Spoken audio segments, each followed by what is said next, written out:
இந்தாங்க காஃபி. என்ன இவ்வளவு கவனமா படிச்சுக்கிட்டு இருக்கீங்க? நன்றி கமலா. இந்த செய்தி படிக்கிறேன். நம்ம ஊர்ல ஒரு பள்ளிக்கூடத்துல படிக்கிற ஏழை குழந்தைங்களுக்கு உதவி தேவைன்னு போட்டிருக்கு.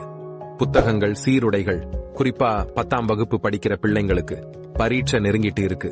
ஐயோ பாவம், நம்மளால ஏதாவது உதவ முடியுமா? நான் கூட அதை பத்தி தான் யோசிச்சுக்கிட்டு இருந்தேன். நம்ம லதாவும் 10ஆம் வகுப்பு தானே படிக்கிறா.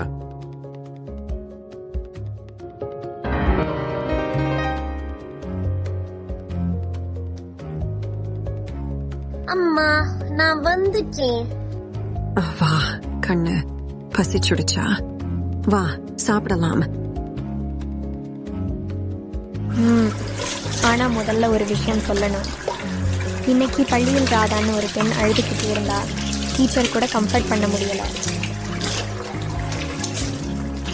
அவங்க வீட்டுல செலவுக்கே காசு இல்லையாம். பள்ளிக்கு புத்தகம் வாங்க முடியலையாம். பரீட்சை நெருங்கிட்டு இருக்கு. அவங்க அம்மா சிக்கா இருக்காங்களாம். பாவம். சரி, சாப்பிடு. முதல்ல அப்பா கிட்ட பேசி பார்க்கலாம்.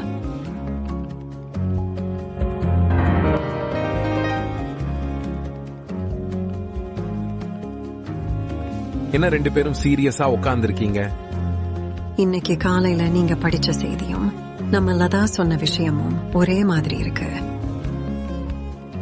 அப்பா, என் கிளாஸ்ல படிக்கிற ராதாவுக்கு உதவி செய்யலாமா? நல்லா படிப்பா. ஆனா அவங்க அம்மாவுக்கு உடல்நிலை சரியில்லை. அப்பா ஆட்டோ ஓட்டுறாரு. இப்போ கொரோனா டைம்ல வருமானம் குறைஞ்சு.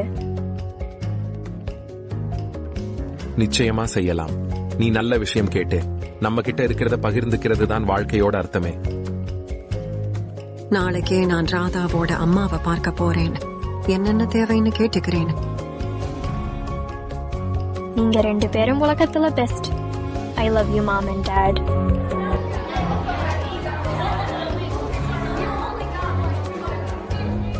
நீங்க எல்லாம் தெய்வம்.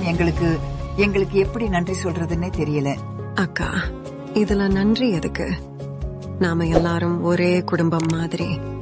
ஒருத்தருக்கு ஒருத்தர் உதவி செய்யறது நம்ம கடமை. ஆமா, மேலும் ராதா நல்லா படிக்கிறா. அவ ஃபியூச்சர் நல்லா இருக்கணும். நீ இல்லாம இருந்தா என் நிலைமை. Thank you so much. இதுல தேங்க்ஸ் எதுக்கு? We are friends always.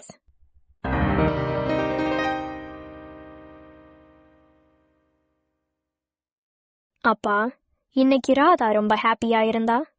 தெரியுமா லதா, நீ இன்னைக்கு ஒரு முக்கியமான விஷயம் கத்துக்கிட்ட. வாழ்க்கைனா வெறும் சம்பாதிக்கிறது மட்டும் இல்ல, அன்பா இருக்கிறதும் நம்ம கிட்ட இருக்கிறத பகிர்ந்துக்கிறதும் தான். ஆமா கண்ணு, திருவள்ளுவர் சொன்ன மாதிரி அன்பும் அறனும் உடைத்தாயின் இல்வாழ்க்கை, பண்பும் பயனும் அது. இனிமே நானும் எல்லாரோடையும் பகிர்ந்துக்கிட்டு அன்பா இருப்பேன். அதுதான் நல்ல வாழ்க்கை. பணம் சம்பாதிக்கலாம், படிக்கலாம், வளரலாம். ஆனா அன்பும் ஆரமும் இல்லைனா அதுல அர்த்தம் இல்ல. அன்பும் அறனும் உடைத்தாயினில் வாழ்க்கை, பண்பும் பயனும் அது.